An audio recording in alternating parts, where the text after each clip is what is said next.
Allora, la differenza diciamo tra un centro estivo come può essere qualsiasi qua intorno al nostro è data dal carisma salesiano che ci è stato trasmesso quando eravamo bambini qua in oratorio ogni giorno, e adesso cerchiamo di trasmetterlo noi a nostra volta attraverso il gioco e varie attività ai nostri ragazzi nella vita di tutti i giorni, insomma. Ma un ambiente sicuramente molto ricco e salesiano a livelli molto alti. E io vengo direttamente dalla Toscana e per quest'estate mi è stato chiesto di aiutare nel coordinamento dell'estate ragazzi, e trovo che l'ambiente sia molto buono e i ragazzi, gli animatori sono molto motivati, e questo fa sì che il carisma di Don Bosco possa essere portato ai bambini e di conseguenza anche a tutte le famiglie. Quest'anno abbiamo 4 settimane e mezzo, con la grande conclusione il 31 di luglio con lo spettacolo finale, e all'interno di ogni giornata poi, a seconda se si va al mare, ad esempio lunedì e il mercoledì alla mattina si va al mare e al pomeriggio si fanno compiti e poi giocone, mentre invece i giorni in cui siamo qua in oratorio abbiamo alla mattina la storia e al pomeriggio invece i laboratori. Qualche volta il mare è sporco, pulito, calmo, ci sono tante onde, sì, è molto divertente, nuotiamo, niente meduse, qualche volta è fredda e calda, niente, basta. Che giochi si fanno al mare? Allora, alcuni giocano a pallavolo, altri guardano giù con la maschera, ci stanno fino delle ore sott'acqua.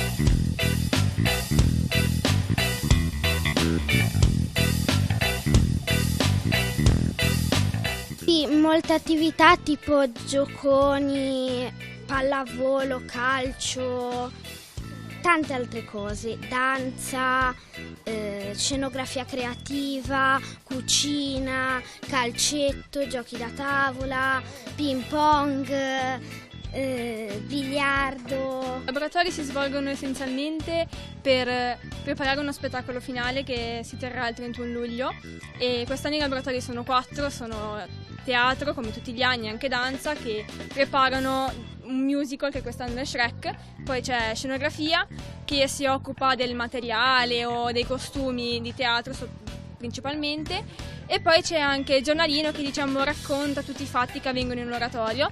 Però quest'anno c'è anche un laboratorio in più che è cucina, che si imparano cose nuove e soprattutto ai bambini piace, perché a loro piace sporcarsi le mani, cucinare. Si scrivono degli articoli su cosa accade nell'oratorio, su cosa facciamo nell'oratorio. Sì. Facciamo tante cose tutti i giorni e quindi viene abbastanza facile scrivere. Noi abbiamo dei settori precisi, c'è 2 persone che scrivono di sport, alcuni che fanno i disegni, alcuni che scrivono di quello che succede tutti i giorni, poi ci siamo noi 2 che facciamo i gossip, e inoltre da quest'anno abbiamo fatto anche la pagina Instagram. Ci illustri un attimo delle cose che vediamo in bacheca? Abbiamo parlato del primo giocone che abbiamo fatto e del mare, di tutte le altre cose che abbiamo scritto. Noi abbiamo fatto l'oroscopo e poi ci occupiamo dei social.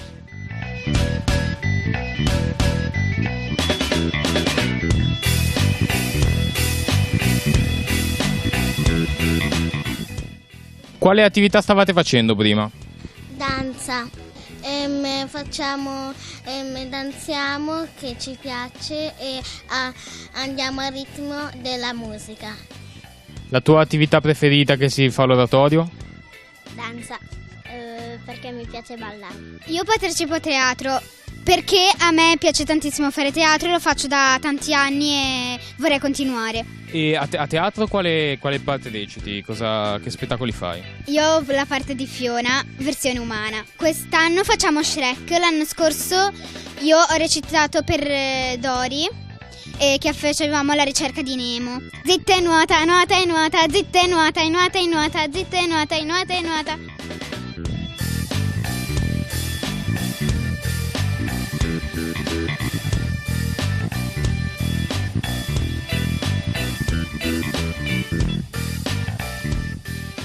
Ma diciamo che tutti sono utili qua dentro e quindi non è che svolgo un ruolo, qualcuno dice di sì, ma io sono convinta che la famiglia salesiana è importante tutta. Diciamo che quest'anno è importante, mi occupo soprattutto della formazione degli animatori e quindi di accompagnarli nella crescita, sia nel contatto con i bambini, sia nel loro cammino. Mi occupo, potremmo dire, un po' di tutto, principalmente per il divertimento dei ragazzi, è la mia principale preoccupazione e occupazione.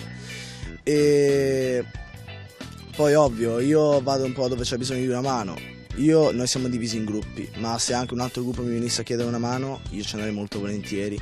Questo ovviamente per i ragazzi, quindi io come animatore personalmente non ho, diciamo, una occupazione fissa, vado un po' dove c'è bisogno. La cosa più complicata secondo me è avere tanta pazienza, perché a un certo punto non ce la fai, però ho imparato che bisogna avere molta pazienza perché sono bambini piccoli e se la possono prendere da un momento all'altro. Qual è la cosa più importante a tuo avviso che deve saper fare un animatore? Saper essere se stessi, perché comunque non ti devi impegnare con i bambini nell'essere più intelligente, nell'essere bravo a calcio o altre cose, basta saper essere se stessi e darsi agli altri con facilità.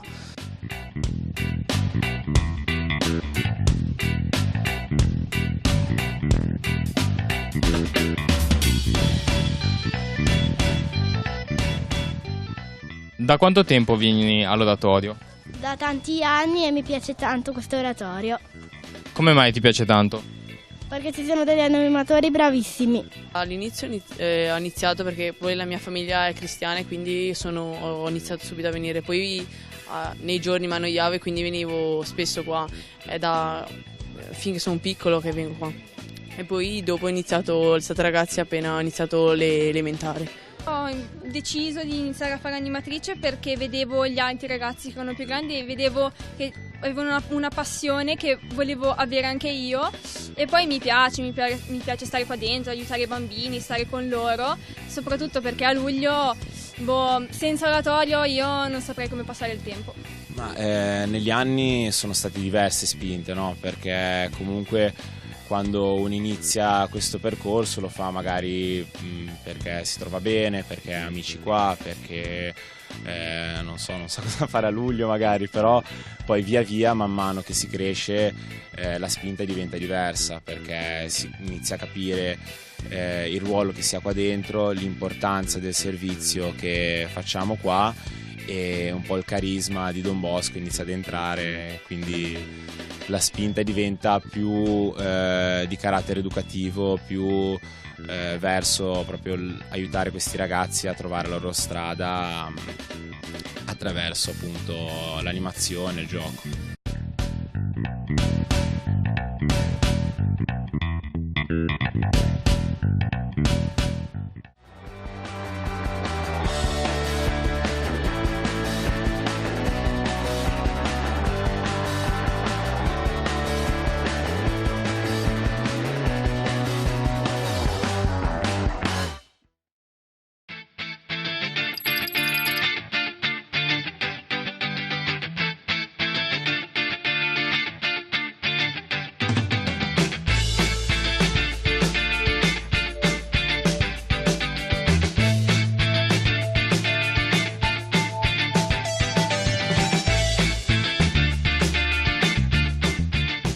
Siamo partiti appunto da una idea che è stata un'occasione, ve la posso raccontare perché è stata interessante.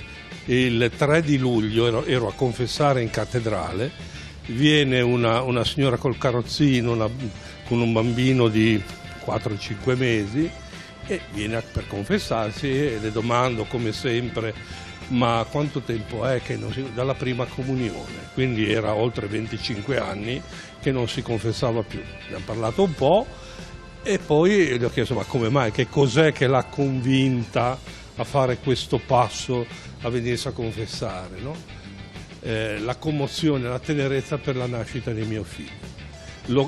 Quindi il Signore si è servito dell'occasione della nascita del figlio per toccare. L'occasione che incontra un desiderio, cioè far trovare attraverso questa occasione ai ragazzi dei momenti che gli diano un pensiero più profondo sulla loro vita, rendersi conto che attraverso il desiderio di questa occasione possono trovare insieme un motivo più grande per stare insieme, per giocare, oltre al semplice motivo, diciamo, di essere amici. Il fatto che il Signore in maniera imprevedibile e non pronosticata da noi ti offre delle opportunità. Dove sta il problema è cogliere questa opportunità, quindi ci vuole un cuore aperto, disponibile, desideroso di cogliere qualche cosa di bello e quindi poi di fare il passo, di starci. Noi parliamo soprattutto della Chiesa, di come la Chiesa può in qualche modo intaccare nella nostra vita privata, rendendola bella,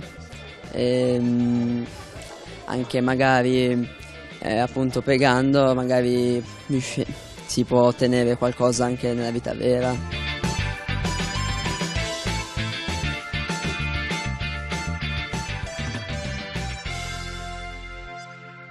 La giornata si svolge che c'è un orario predefinito per alzarci, dopo colazione e tutto si inizia l'organizzazione per i giochi, in cui la maggior parte, essendo che le giornate di solito sono belle, si fanno o fuori o al campetto che abbiamo qua a fianco, oppure tipo oggi l'abbiamo fatta al chiuso, essendo che c'è questo brutto tempo, e arriviamo alla fine della giornata con dei giochi da tavolo molto spesso e la sera facciamo una piccola riunione tutti insieme per dire le emozioni che abbiamo provato durante il giorno.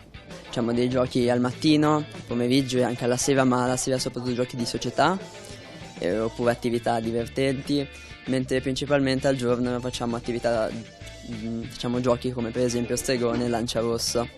Allora lancia rossa è bello giocare perché ci divertiamo. E come mai queste cose si possono fare al campo e non quando sei a casa?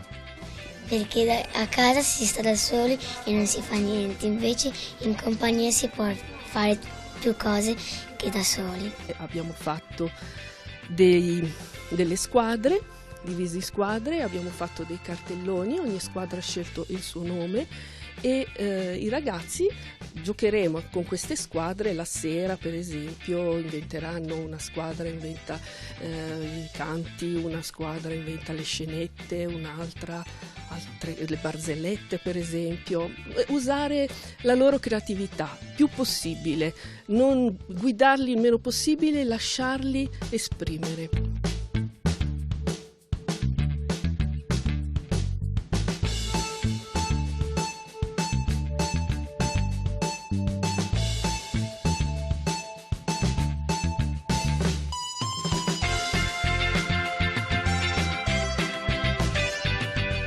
Facendo un piccolo progetto che sarebbe ovvero personalizzare dei cappelli e delle magliette che ci ricordano questi momenti che abbiamo fatto a Villanoce e mano a mano pensiamo che sia anche una bella cosa farlo perché è un momento molto creativo e mano a mano io come ho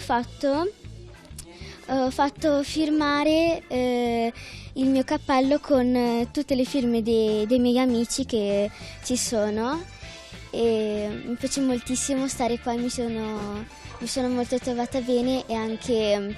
C'è una scritta anche sul cappello, cosa dice? Life is beautiful vuol dire che la vita è bella, cioè che la vita è bella perché si possono fare tantissime cose, come ad esempio realizzare i propri sogni. È partita da un semplice cappellino bianco che poi io ho iniziato a trasformare. La prima cosa che mi è venuta in mente per trasformarlo è stata la scritta Villanoce, che ho scritto qua sul davanti, con attorno un cuore che lo simboleggi. Come seconda cosa ho scritto il mio nome e poi, visto che qua è pieno zeppo di natura, ho pensato ad alcuni fiori che lo circondassero. E poi, per finire, ci ho fatto questi trattini che secondo me potrebbero simboleggiare tutte le persone che sono venute qua a Villanoce.